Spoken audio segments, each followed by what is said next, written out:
Hello guys, and welcome to another video from Vintage Radar. Today I'm going to show you how to wind your Seiko 5 SRPG model. This movement also features the manual winding option. This is an automatic Seiko movement. As you can see here on the back, we have an exposition case and we have this moving part which is called a rotor, and this is going to be the part of the movement, of the automatic movement, that is actually going to wind the watch.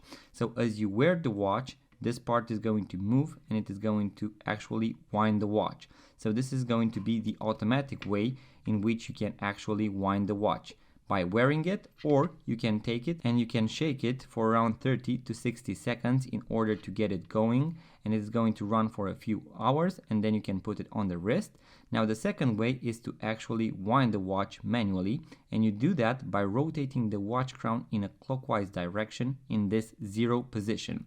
So you need to have the watch crown pushed all the way, and if you rotate the watch crown to the right, you are going to hear the watch wind, and you can do this around 20 to 30 times in order for your watch to be fully winded. Now one thing that you need to know is that when you have an automatic movement just like this one with the manual winding option as well, the manual winding option is not going to hurt the watch, as some may say, but is going to wear the movement a little bit faster compared to only using the automatic rotor on the back, because more gears are going to be engaged when you rotate the watch crown to the right.